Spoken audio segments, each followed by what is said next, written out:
Hello, bonjour à tous et bienvenue sur Caro Magic Books. Je vous retrouve aujourd'hui pour vous faire mon book haul du mois de mai, puisque nous sommes en juin. Donc jusqu'ici, je ne me trompe pas. J'espère que vous allez bien, que tout se passe bien chez vous. Et je voulais encore une fois vous remercier pour votre fidélité, pour ceux qui sont là depuis un moment, pour ceux qui viennent de s'abonner, pour vos gentils commentaires. Enfin voilà, c'est très, très agréable, ça fait vraiment plaisir. Quand vous avez une journée pas top top et puis vous avez un petit message comme ça gentil, bah ça fait plaisir quoi. C'est voilà. Donc c'est vrai que j'y pense pas toujours, mais je voulais vous remercier pour tout ça. Et puis maintenant, attaquer le book haul. Petit point météo aujourd'hui. J'aime bien faire le point météo parce que dans le nord, c'est à l'heure près, on sait jamais quel temps il va faire. Il faisait très beau aujourd'hui. Là, ça tourne au gris. Mais il fait très lourd. Donc quand il fait lourd comme ça, c'est que ça tourne à l'orage. Donc c'est top. J'avoue, je sais plus comment m'habiller. Je ne sais plus comment habiller les enfants pour aller à l'école, mais parce que ils ont qu'une envie, c'est de mettre les Bermudas. Hein, ils en ont ras-le-bol de mettre des jeans. Donc voilà. J'ai essayé de vous les faire un petit peu dans l'ordre. Voilà, oui, je vais commencer par les services presse. J'en ai pas eu beaucoup ce mois-ci. J'en ai eu 3. Et je les ai lus tous les 3 en plus. Ariane, je l'avais depuis un peu plus longtemps, mais il est chroniqué. Il est sur Bookstagram. Et les deux autres, je les ai pas encore. Il y en a un, j'ai fait la chronique. L'autre, j'ai pas encore fini ma chronique. Il faut que je la peaufine. Donc, le premier que j'ai reçu, c'est la colocataire de Sarah Bellé aux éditions Mera. J'ai eu l'occasion de discuter un petit peu justement avec les éditions Mera parce que ça fait plusieurs fois que Enfin, plusieurs fois. Non, ça doit être le deuxième livre que je chronique de chez eux. Je viens de recevoir un troisième.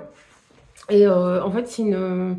je suis désolée, j'ai pris ma bouteille d'eau. J'ai toujours la gorge qui s'enroue. Donc j'étais en train de dire oui, la maison d'édition Mera. Donc en fait, elle se situe pas très loin de chez moi puisqu'elle se situe à Lille. Donc c'est bien une maison d'édition indépendante qui a commencé avec... ils ont édité 9 livres, là ils m'ont dit. Ils ont commencé que fin 2023. Donc c'est tout récent. Donc j'espère que ça va aller quoi parce que je trouve que pour l'instant, ce que j'ai reçu d'eux était qualitatif. Et voilà, c'est bien qu'il y ait des maisons d'édition indépendantes qui nous proposent autre chose. Donc ils ont commencé avec des auteurs français, mais là, un peu leur ligne éditoriale, c'est notamment d'éditer des auteurs étrangers, que c'est vrai, je ne pense pas avoir vu passer, en tout cas, je n'ai pas vu passer jusqu'ici en France. Le premier que j'ai lu, c'est L'homme sans sommeil, c'était un auteur italien.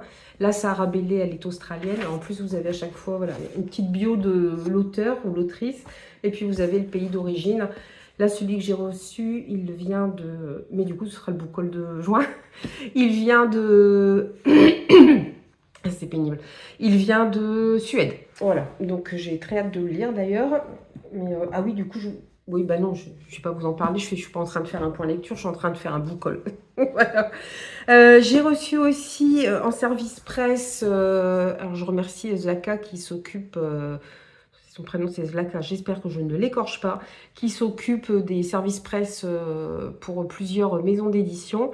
Donc là, elle m'avait proposé de recevoir L'envol des Lucioles de Marie-Lise Trécourt aux éditions Erol. Alors j'avoue que j'hésitais un petit peu à dire oui, j'ai pas répondu tout de suite, je réfléchissais parce que je me suis dit Erol, c'est à la base c'était plus des documentaires, mais plutôt du genre développement personnel, etc. Moi, c'est pas trop ma tasse de thé et j'ai pas envie de me retrouver avec un roman qui va me dire souris à la vie te sourira tout le temps. J'aime pas trop ce discours, ça m'énerve un peu. Il y a des fois dans la vie, bah ça va pas, on accumule les emmerdes et enfin le développement personnel quand on entend qu'ils disent aux gens oui mais c'est parce que t'as pas été assez positif, c'est pour ça qu'il t'arrive tout ça. Enfin, on a envie de dire, mais attends, non, la merde, ça peut arriver à tout le monde, hein, voilà, c'est comme ça. Donc j'avais un petit peu peur, mais en lisant le résumé, tiens, ça a l'air sympa, et du coup, je me suis dit, bah si, je vais y aller.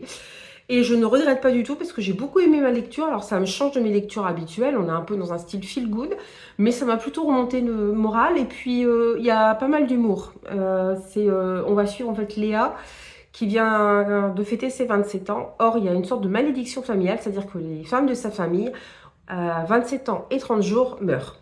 Sa mère est morte, hein, sa grand-mère est morte, son arrière-grand-mère est morte à 27 ans et 30 jours, donc elle est persuadée qu'elle va mourir. Donc partant de là, évidemment, elle a des amis qui vont la pousser, enfin un ami qui va la pousser un peu je vais pas dire sortir de sa zone de confort, mais à sortir tout simplement. Elle va faire un peu plus connaissance avec sa grand-mère côté paternel. Elle va enquêter un peu aussi sur sa famille. Ce que j'ai aimé, c'est l'humour de Léa, en fait, parce qu'elle enfin, elle sait qu'elle va mourir, mais il y a énormément d'humour dans le roman. Bon, c'est un feel-good, vous vous doutez bien que ça va finir bien. Et puis voilà, elle fait la connaissance de sa grand-mère paternelle, Gina, qui est une femme exubérante, extravertie, donc pas du tout le style d'Eléa, qui a été un peu surprotégée, qui vit voilà, bien dans les clous, qui est toujours dans ses petites habitudes. On va apprendre aussi l'histoire de sa grand-mère paternelle, qui n'a pas toujours eu une vie facile.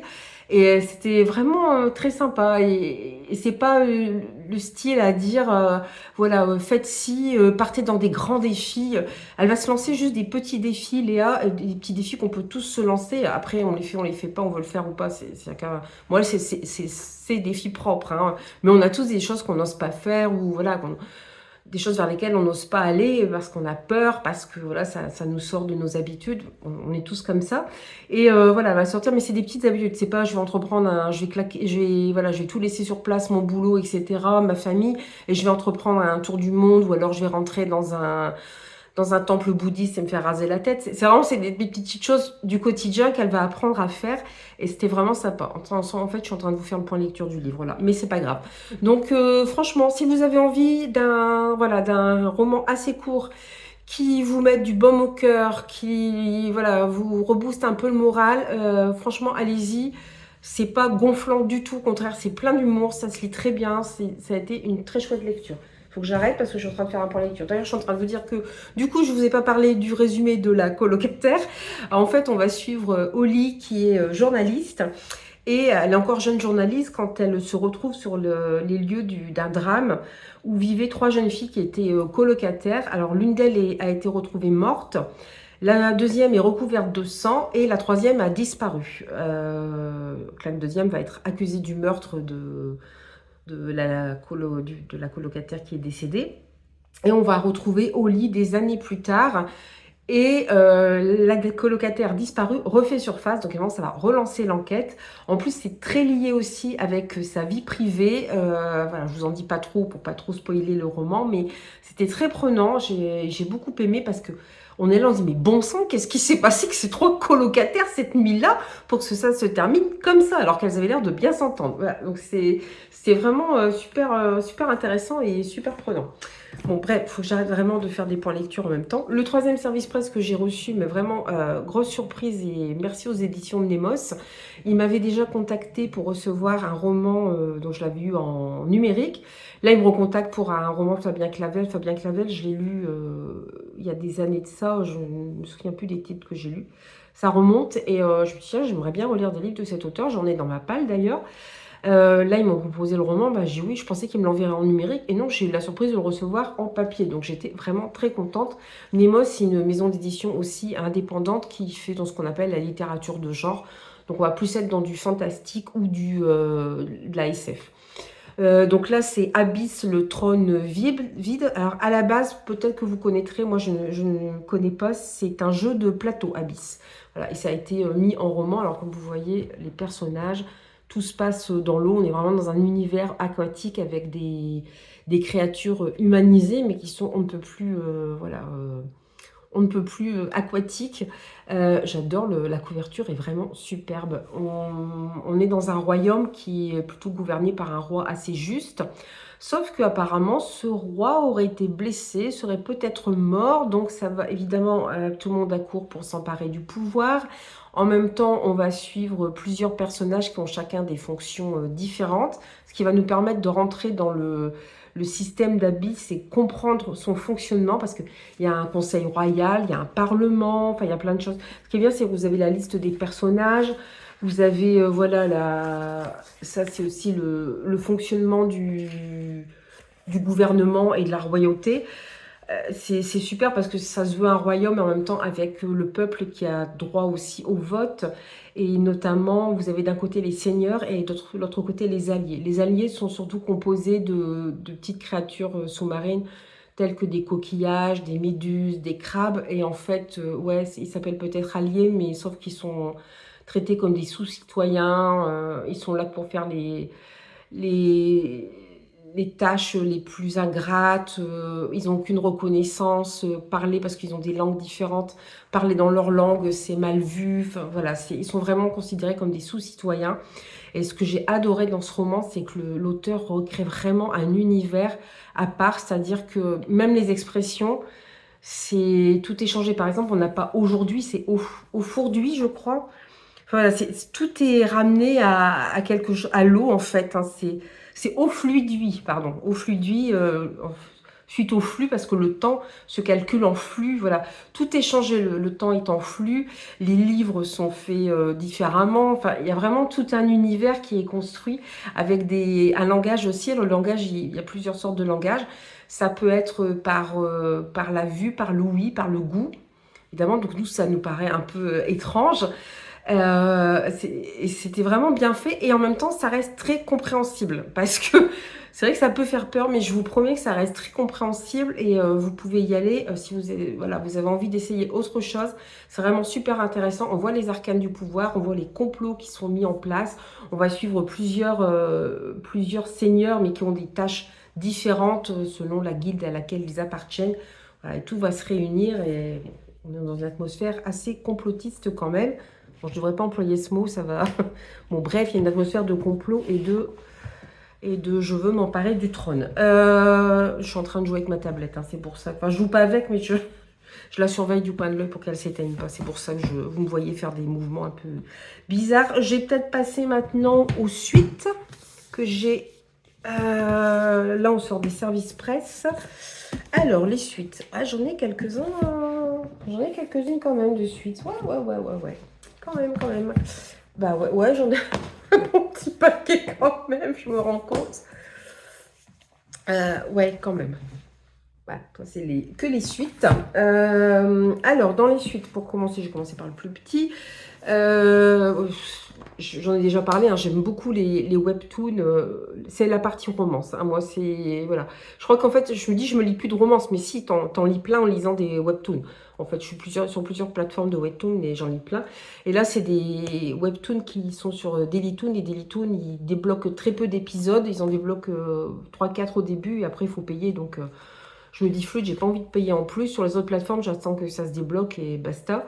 Mais là, voilà, ça ne va pas se débloquer. Donc, c'est comment Raelayana a survécu au manoir Wing Night. C'est pas évident à dire. Alors, c'est de Wall et d'après histoire originale Milcha. Alors, parfois, c'est tiré de romans. Je sais pas si celui-ci est tiré de roman. C'est aux éditions Cotoon. Ouais, ça dit à quel épisode ça correspond au webtoon, mais c'est pas dit, ça appartient à un roman. Voilà, ah, j'avoue que celui-là, alors, on a souvent... alors, je pense que c'est le cas ici. En fait, on a souvent ce trope dans les webtoons qui sont souvent issus de Corée du Sud. Ce trope de... Voilà, on a un héros ou une héroïne qui meurt de façon injuste et qui demande réparation, qui prie pour pouvoir se venger ou pour pouvoir changer les choses. Et souvent, elle se retrouve, ou il se retrouve des années en arrière pour pouvoir changer les choses. Ou alors, on a des personnages qui vivent dans notre monde contemporain, qui meurent et qui se retrouvent projetés dans un monde voilà, différent. Ou alors dans un roman qu'ils ont eux-mêmes écrit ou qu'ils lisent, dont ils sont adeptes.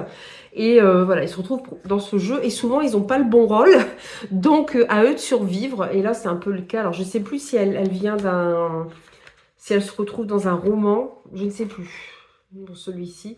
Mais alors ce que j'aime bien voilà, avec le format Webtoon, c'est que bah, c'est plus grand déjà qu'un manga. Alors c'est plus cher aussi, hein, c'est à 14,95 € je crois. Voilà, je l'ai eu d'occasion, mais... Et voilà, puis c'est en couleur, donc c'est vrai que je vous avoue qu'au niveau du confort de lecture, ça fait du bien. Et ça se lit dans le sens occidental. Bon, ça, moi, ça me gênait pas trop le sens asiatique ou japonais, ça me gênait pas, mais c'est vrai que la hauteur, enfin la grandeur du du webtoon et surtout la couleur, ça aide quand même pas mal pour le confort de lecture et c'est pas plus mal. Pour rester en Asie, j'ai pris le tome 2 du grand maître de la... Non, c'est le tome 1, j'ai une bêtise. Oui, c'est le tome 1. Ce sera pas une suite de saga. En fait, je viens de recevoir le tome 2, mais il sera dans le book haul de juin. C'est pour ça. Bon, bah du coup, c'est pas une suite, mais c'est pas grave. C'est une nouvelle saga qui me faisait de l'œil depuis longtemps. C'est le grand maître de la cultivation démoniaque. Alors, c'est de Moxiang Tong Xiu. C'est pas évident hein, à dire. Et on est aux éditions Bookmark. Et c'est pareil, là, on retrouve un peu cette même idée. C'est ça. Wei Wuxiang était autrefois l'un des hommes les plus puissants de sa génération. Un jeune cultivateur talentueux et intelligent qui, de par ses prodigieuses capacités, maîtrisait aussi bien les arts martiaux que la spiritualité. Alors, lorsque les horreurs de la guerre le poussèrent à se mettre en quête d'un pouvoir plus grand encore en suivant la voie hérétique, le respect du monde à l'égard de ses facultés se transforma en peur et sa mort fut célébrée à travers tout le pays. Des années plus tard, il se réveille dans le corps d'un jeune homme victime d'une grave injustice qui, en dernier recours, a sacrifié son âme afin que Wei Wuxian le venge. Voilà, donc on va suivre un peu l'histoire de cet homme. Et alors j'ai hésité avec la version brochée, mais je trouvais que la version avec la version collector, mais je trouvais que la version brochée, sur la version collector, on l'a trouvée sur Vinted, un peu moins cher. La version collector est pas mal. Vous avez voilà des illustrations tout au long du livre. Bon, vous n'avez pas le jaspage, tout ça. Et puis surtout, à la fin, vous avez de superbes illustrations comme ça, en couleur. Parce que c'est aussi adapté en manga, hein. J'ai oublié de vous le dire. En manga ou en webtoon. Mais je ne sais pas si c'est traduit en français, je les ai vus qu'en anglais. Vous avez de belles illustrations comme ça, du coup... Il y a un moment qui me faisait de l'œil, et là, j'arrivais plus à le trouver d'occasion. Donc là, quand j'ai vu qu'il était à nouveau d'occasion, j'en ai profité. Là, je vais vraiment vous faire des tomes 2. En commençant par All of Us Villain. Je n'ai pas lu le tome 1, mais c'est pas grave. Je me suis dit, j'ai profité pareil du fait qu'il était en occasion. Parce que j'ai après pour le trouver, alors ils le vendent qu'en hardback avec jaspage, hein, vous ne le trouverez pas en brochet. Bon, peut-être qu'ils vont le sortir en poche. C'est aux éditions Milan, c'est de Amanda Foody et C.L. Herman. Et on va suivre des jeunes ados, ou des ados, qui vont devoir passer plusieurs épreuves. Alors, le premier est là-bas dans ma bibliothèque. Bon, je me suis dit, tant pis. Je me dis, de toute façon, au pire, je revendrai quoi, si ça ne me plaît pas. Et là, c'est la malédiction des 7. Par contre, je me demande si c'est pas qu'une duologie. Donc, ce serait peut-être fini, ce qui serait pas mal. Le premier est en jaspage rouge avec une couverture rouge et noire aussi. Il est très beau si vous l'avez vu passer. Voilà, donc je pense qu'on est un peu dans une dystopie. Alors, ça fait penser aussi un peu à Hunger Games, le côté on va devoir passer des épreuves et tout. Les retours étaient plutôt bons, donc j'en ai profité. Je ne sais pas combien il est à la base. 23,90. Donc je ne l'ai pas payé ce prix-là. Mais voilà, c'est un hardback avec jaspage, donc c'était intéressant. Alors là, celui-ci, en fait, j'avais acheté le tome 1 en pensant que c'était un one-shot. Parce que si j'avais su... J'ai trouvé le tome 1 en hardback à prix réduit. Mais si j'avais su, je l'aurais pris en brochet parce que je ne savais pas qu'il allait en avoir plusieurs. C'est le Palais d'Ulysse de Claire North. Du coup, je me suis dit, je vais continuer. Je vais le prendre en hardback. Du coup, si j'avais su, franchement, je serais partie sur le brochet. Pareil, je n'ai toujours pas lu le tome 1. Donc là, vous voyez, c'est en hardback. Puis vous avez un beau petit jaspage aussi. Voilà. Qui est assez sympa, l'intérieur aussi, bon, c'est tout simple mais c'est sympa. Bon, je l'ai trouvé voilà, d'occasion, donc je n'étais pas mécontente, mais c'est vrai que si j'avais su que c'était une trilogie ou une duologie, je ne sais plus, je l'aurais pris en version normale. Donc bien sûr on va revenir sur l'histoire d'Ulysse avec le premier tome, c'est Pénélope, donc c'est l'épouse d'Ulysse, et puis là je sais pas, je suppose qu'on va, je veux pas trop regarder, comme c'est un tome 2, je veux pas trop me spoiler. Même si je connais un peu par cœur l'histoire d'Ulysse, puisque c'est de la mythologie grecque, mais c'est pas grave, c'est une réécriture. Donc je pense que déjà dans le tome 1, Pénélope va avoir une place beaucoup plus importante, puis voir comment elle aussi, elle arrive à se débrouiller, parce que pendant que Ulysse, certes il a été maudit, certes son équipage vadrouille à droite, à gauche, en affrontant plein d'épreuves, mais certes aussi il s'arrête... Parfois, pendant plusieurs années, quand il rencontre des femmes telles que Circé ou Calypso, voilà, c'est pas un modèle de fidélité non plus exceptionnel. Ulysse, pendant que Pénélope, elle est obligée de se battre pour conserver le trône d'Ithaque, pour qu'il ne soit pris par aucun de ses prétendants. Alors, je sais pas si vous connaissez l'histoire. En fait, elle dit que quand elle aura fini elle est en train de tisser une toile, quand elle aura fini, elle épousera un des prétendants. Donc, toute la journée, elle tisse, la pauvre. Et la nuit, elle défait tout pour recommencer le lendemain. Bon, c'est de la légende, hein. On sait bien que dans la vie réelle, ça ne marcherait pas. Mais voilà. Je me dis, ça serait intéressant d'avoir le point de vue de Pénélope qui s'emmerde à tisser toute la journée pour tout défaire, pendant que l'autre, il est en train de s'amuser à droite à gauche. Bon, bref, parce qu'il est parti guerroyer. Il n'avait qu'à pas partir à la guerre, moi je me dis déjà. Bon, en même temps, on n'aurait pas tout, voilà, toute cette mythologie grecque autour d'Ulysse. On n'aurait pas ces fabuleux récits. On va pas se plaindre. Mais voilà, c'est intéressant. Dans le même style, du coup, je vais vous présenter Electre. Alors c'est pareil, c'est une série. Le premier, c'était Ariane. Alors, je pense, on peut les lire indépendamment parce que ce ne sont pas les mêmes histoires, mais c'est écrit par Jennifer Saint. C'est la même autrice. Donc, bien sûr, je n'ai pas lu Ariane non plus. Sinon, c'est pas drôle. Et je pensais pas non plus qu'il y aurait une suite. Donc, c'est pareil. Le premier, je l'avais trouvé en Jaspage Collector. Donc, j'ai repris. Bon, c'est pareil, je l'ai trouvé sur Vinted, celui-ci. Et c'est aux éditions Sabran et je trouve très beau. Pourtant, moi, je suis pas trop dans les couleurs vertes, mais alors là, je trouve qu'ils sont magnifiques. Et puis, j'aime bien ces réécritures de contes. Voilà, vous voyez, le livre est comme ça à l'intérieur. Voilà. Il est assez simple, hein, la jaquette, elle est blanche à l'intérieur. Mais ma foi, c'est bien. Ceci dit, on va rester quand même dans la guerre de Troie, alors là, ça va être à 3 voix. On va entendre la voix d'Électre, de Clytemnestre et de Cassandre. Alors en plus, ça a un rapport avec la malédiction des Atrides. Alors je me souviens plus de l'histoire exacte, hein. J'étais férue j'adorais la mythologie grecque quand j'étais jeune, mais j'oubliais plein de choses. Les Atrides étaient une famille voilà, qui se sont beaucoup disputés le pouvoir, il y a eu des assassinats et tout. Les dieux ont été assez horrifiés par tout ce qu'ils ont fait, donc pour les punir, ils ont puni, ils les ont maudits, mais sur plusieurs générations. C'est-à-dire que même les enfants, petits-enfants, arrière-petits-enfants, arrière-arrière-petits-enfants, qui n'ont rien à voir dans l'histoire, sont maudits aussi. Quoi qu'ils fassent, ça va mal se terminer pour eux. C'est quand même vachement moche. Que les dieux interviennent en disant, voilà, c'est bon, votre massacre, on arrête tout. Mais punir les descendants sur plusieurs générations, les dieux grecs sont horribles. Donc, Électre fait partie de cette famille, si je ne dis pas de bêtises. C'est la fille de Agamemnon, si je ne me trompe pas. Est-ce que oui, c'est ça, c'est la fille d'Agamemnon qui est partie guerroyer. Alors, la guerre de Troie, vous savez que ça s'est déclenché parce que Hélène a quitté Ménélas pour s'enfuir avec le beau Paris, prince de Troie. Ménélas est le frère d'Agamemnon, Clytemnestre et son épouse, Électre et leur fille.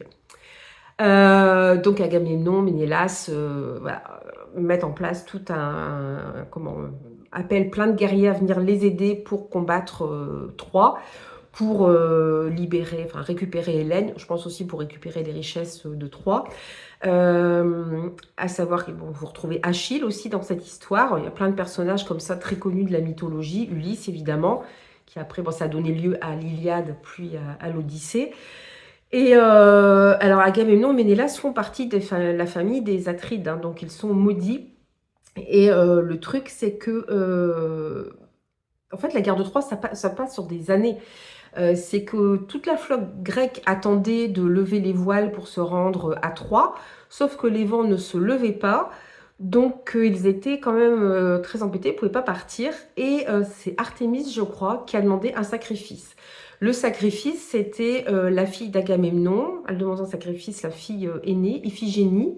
En plus, cette pauvre fille, si je me souviens bien, on lui a fait croire qu'elle allait épouser le héros Achille, que tout le monde trouvait magnifique, beau, incroyable, formidable. Voilà, donc elle est partie en se préparant pour se marier, sauf que c'était pour la tuer. À la dernière minute, elle a été sauvée par Artémis, qui l'a emmenée avec elle. Mais du coup, on va dire que après Agamemnon s'est barré au moins pendant 10 ans à la guerre. Le truc, c'est que derrière, Clytemnestre, son épouse, l'a jamais digéré. Hein, il a quand même tué sa fille. Donc, voilà. Électre, par contre, est plutôt proche de son père. Alors, je ne vais pas tout vous raconter, parce que si vous n'avez pas lu l'histoire, ça va vous spoiler quand même. Alors, on retrouve Cassandre aussi. Cassandre est une princesse troyenne qui a aussi été, voilà, qui avait le don de prédiction. Elle s'est refusée à Apollon. Donc, lui, dans sa grande magnanimité, s'est dit, ah bah ok, tu te refuses à moi, bah alors dès que tu feras une prédiction, il n'y a personne qui te croira. Sympa. Donc, elle a prédit la chute de Troie, elle a dit que Troie tomberait, personne ne l'a jamais cru. Et moi, j'avais lu une histoire où Cassandre était faite prisonnière par Agamemnon. Alors, comme on retrouve aussi sa voix dans ce roman, je suppose que... Ou est-ce que ça se passe avant que Agamemnon revienne de Troie? Je ne sais pas trop, mais Voilà, est-ce qu'elle a été emmenée en esclave? D'ailleurs, je me dis par exemple, Hélène, qu'est-ce qu'elle est devenue, Hélène de Troie, après? Paris, je ne sais pas non plus ce qu'il est devenu, en fait. J'ai jamais su. J'ai jamais su ce qu'ils étaient devenus, ces personnages. On sait que un tel et un tel meurent, mais il y en a, on ne sait pas du tout ce qu'ils deviennent. Donc, bon, après, bon, on dirait, il suffit d'aller voir sur Internet, mais c'est vrai que je m'étais pas trop posé la question. Enfin, si, je me suis toujours un peu posé la question, mais bon. Donc là, du coup, on va entendre les trois voix de ces femmes. Je vous berne depuis 3 heures avec ma mythologie grecque, mais j'avoue que j'étais vraiment fan quand j'étais plus jeune. J'adorais ça. Mes parents m'avaient offert un livre sur la mythologie grecque, je ne le quittais plus. Donc, un peu la présentation. Donc, je serais curieuse de lire cette réécriture de la mythologie. Ensuite, j'ai acheté le tome 2, pareil, en occasion de Mystic Flown, qui s'appelle La Plume d'âme. Donc, c'est toujours de Dana Béchalis, toujours chez Gulfstream Éditeur, qui font toujours de magnifiques couvertures.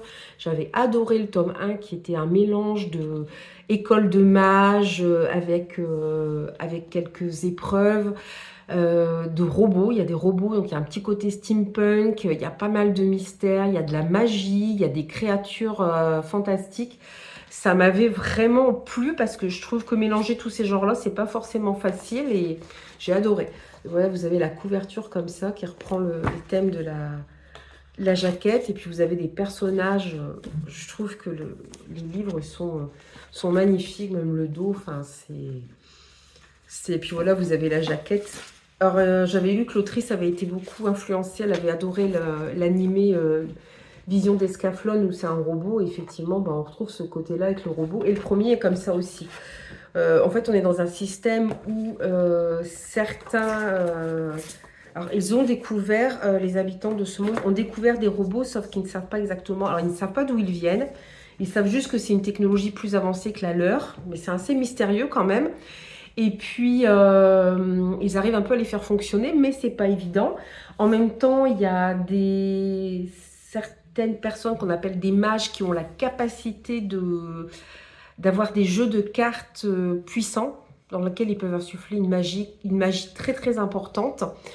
C'est le cas avec un des personnages principaux qui trouve, mais le problème c'est que s'il est capturé, les gens veulent se servir de lui, donc toute sa vie il a fui.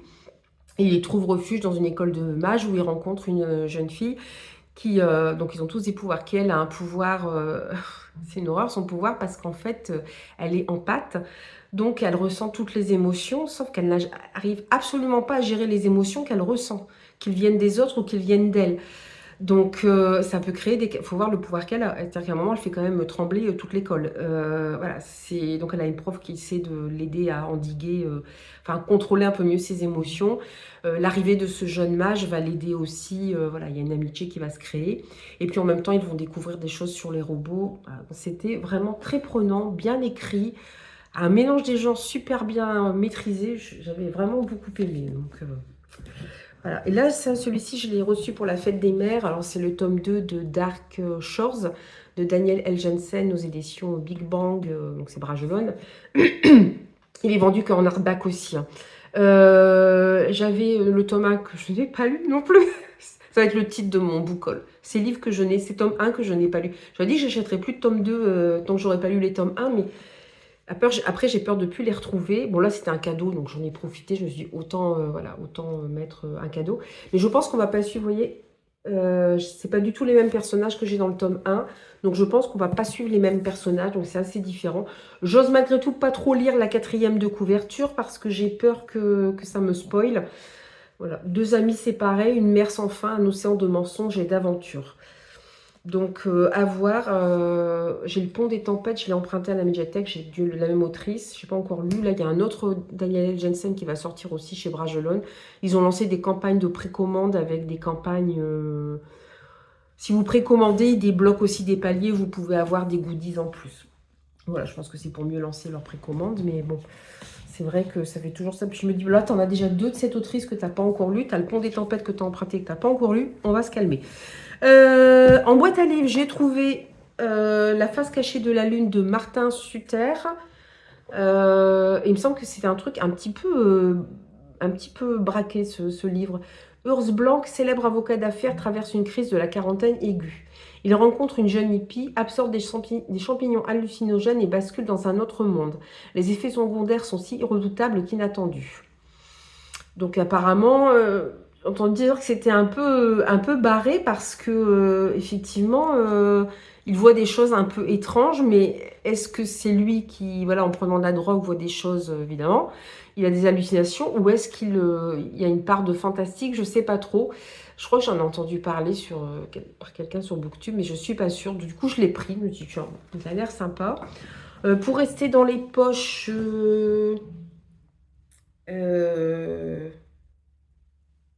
bah oui, non, celui-là, c'était un cadeau aussi. C'est un cadeau, je me souviens plus. C'est le dernier festin des vacus, dont j'ai beaucoup entendu parler de Estelle Tarot aux éditions Tornada. On a entendu parler sur la chaîne de Séverine, il est bien ce livre, où on va être dans la communauté alors indigène. Je ne sais pas si ce sont des Inuits, mais de la... Enfin, amérindienne en tout cas du Canada, donc qui vivent évidemment dans une pauvreté sociale assez importante. Voilà, c'est alcool, c'est chômage, c'est femmes battues, enfin, c'est très dur. Il va y avoir des crimes qui vont avoir lieu dans cette communauté. Et voilà, apparemment, c'est très bien parce qu'il permet de rencontrer d'une autre communauté, voilà, qu'on connaît peu, qui ont été, voilà, quand les Blancs sont arrivés, ils ont pris le pouvoir et eux, ils ont été mis complètement de côté et maintenant vivent généralement dans la pauvreté. Donc je me suis dit, ça pourrait être intéressant justement de découvrir cette communauté. Alors je suis pas sûre que ce soit des Inuits, en tout cas ce sont des Amérindiens. Toujours, bon là on est dans du demi-format. Bon, j'ai enlevé la jaquette qui sert plus à grand chose. J'en avais entendu parler sur Bookstagram. Alors ceux qui l'avaient chroniqué étaient un peu mitigés, mais quand j'ai lu le résumé, je me suis dit non, il faut qu'ils rejoignent ma paille. Alors c'est de Cathy Hayes aux éditions de Livre de Poche, parce que comme vous pouvez le deviner, le voir, on va se retrouver encore dans une maison un petit peu bizarre. Anne Stewart, tout juste arrivée à New York pour un stage d'été au Metropolitan Museum of Art, est affectée au cloître, un musée gothique réputé pour sa collection d'art médiéval, afin d'assister un professeur charismatique et troublant.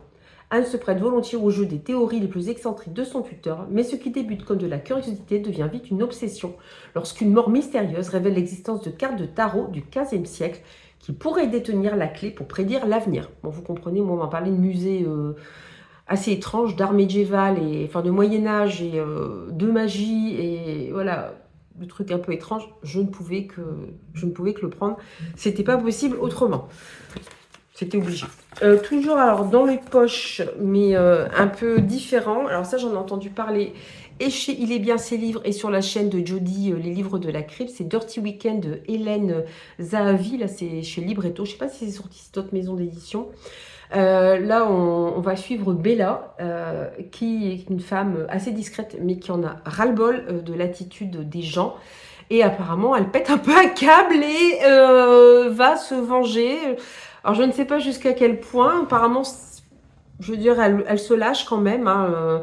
Elle ne supporte plus le voyeurisme de son voisin, la main baladeuse de son épicier de quartier. Elle ne souffre pas davantage des comportements malsains que génère la promiscuité de son train de banlieue aux heures de pointe. Voilà. Toutes ces choses, en fait, qu'on est obligé de subir au quotidien et qu'on ne supporte plus, on la comprend. Et voilà. Alors, elle prend une décision, c'est l'élimination de tous ces mâles déviants. J'avoue, je suis très curieuse de le lire. Il est assez court en plus, hein, de savoir ce que ça va donner. En même temps, ça dure qu'un week-end, donc c'est normal. En cadeau, j'ai reçu, là, je me rends compte que je vous donne mon autre cadeau de fête des mères. Celui-là, il me faisait trop envie. Le résumé me faisait trop envie. Et puis, quand j'ai vu le bel objet livre, j'ai été faible. Bon, en même temps, voilà, c'est un cadeau. C'est pour ça que je l'ai pris aussi. C'est un cadeau. Donc, sinon, j'aurais pris, je pense, en broché. Bon, le problème, c'est que c'est le livre 1. Donc, il y a un moment... bon, à moins que ça tombe au moment des fêtes anniversaires, ce qui serait bien. Mais bon, donc c'est le faucheur de sorcières de Charissa Wicks. Je ne sais pas si on dit Charissa ou Carissa. C'est la collection...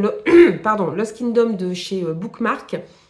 Voilà, c'est une collection qu'ils ont ouverte, qu'on retrouve en librairie, en brochet ou en collector. Alors moi, j'ai vu aucun de leurs collectors au Cultura auquel je vais. Après, je vais peu en librairie, donc je suis peut-être pas la mieux placée pour en parler, mais on trouve quelques brochets, mais j'ai jamais vu leur collector. Et il est juste magnifique, le jaspage. Enfin, j'adore, là on retrouve l'héroïne. Je vais remettre dans le bon sens, c'est mieux. Et là, le personnage principal, enfin, c'est vraiment... c'est superbe, avec une belle carte en couleur. En fait, on va suivre... comment c'est le prénom de l'héroïne, c'est Rena. Tous les ans, il y a un faucheur qui vient dans le village et qui emmène des sorcières avec lui. On ne sait pas trop ce qui leur arrive. Et Rena attend de pied ferme ce faucheur, parce qu'apparemment, il y a certaines sorcières qui sont contentes d'être emmenées. Mais Rena veut savoir ce qui est arrivé à sa sœur, qui a déjà été emmenée par un faucheur, et venger sa disparition. Or, évidemment, on est dans de la romantésie, donc évidemment, ça ne va pas se passer comme elle veut, puisqu'elle va éprouver des sentiments pour le fameux faucheur de sorcières. Donc c'est vraiment un livre magnifique. C'est en soft touch en plus, la couverture en peau de pêche si vous préférez. Superbe. Après, moi, ce que je me suis encore... je me rends compte que j'ai encore acheté beaucoup de fantaisie. J'ai fini par craquer, je l'ai trouvé d'occasion, j'ai craqué, ça faisait un moment qu'il me faisait envie, même si j'ai pas forcément vu que des bons retours dessus. C'est le cycle des secrets, tome 1, Les marches des géants de Manon Fargeton, c'est aux éditions Gallimard Jeunesse. Le 2 est sorti ou va sortir d'ici peu, enfin j'ai vu que Manon Fargeton en parlait. Voilà, on est dans la cité d'Aletheia qui est en conflit avec l'empire voisin. Laura appartient au clan des marins. Isolée, décriée par son propre clan, la jeune fille tente de trouver sa place dans des jeux politiques troubles, encore entre trahison et complot meurtrier. Mais dans l'ombre, un autre danger menace Aletheia. Les magiciens se mènent une lutte sans merci. C'est pas très français ça, les magiciens se mènent une lutte. Mènent entre eux une lutte sans merci. Bon bref. Equinox, la plus ambitieuse de tous, a reçu ses redoutables dons d'un masque millénaire et nourrit ses pouvoirs des secrets de ses victimes. Bon, et elle rentre en contact, ces deux femmes. D'où le masque un peu étrange. Alors c'est pareil, il y avait une belle version reliée collector. Mais bon, arrête avec tes reliés collector. J'ai dit que je me calmais dessus parce que, bon, ça devient un peu tout et n'importe quoi et de la folie. Donc, on calme le jeu. J'ai pris aussi celui-ci, j'avoue, me tentait beaucoup. Et puis, j'en ai vu une bonne chronique sur la chaîne de Lucie Alu. Mais déjà, avant, il me tentait. Alors, en plus, en l'entendant en parler, ça m'a donné encore plus envie. Apple Seed de Matt Bell, donc c'est aux éditions La Talente. J'ai beaucoup de livres de cette maison d'édition, il va falloir quand même un T4 que je les lise. Le monde avant les sécheresses incessantes, avant les incendies sans fin, avant les nouvelles infections résistantes aux antibiotiques, avant la montée des mers acides, les tornades et les ouragans, avant que les sols ne meurent et ne s'assèchent, avant que les masques ne soient nécessaires dans les rues des villes, avant que les extinctions massives n'entraînent l'anéantissement du monde naturel. C'est le monde qui a été volé. Ce qui suit est l'histoire de la façon dont il a été perdu, de qui nous a coûté quoi, de ce que les coupables ont l'intention de faire avec ceux qui restent. Voilà, c'est très intriguant. Vous avez cette image, voilà. Je pense apparemment il y a des faunes dans l'histoire.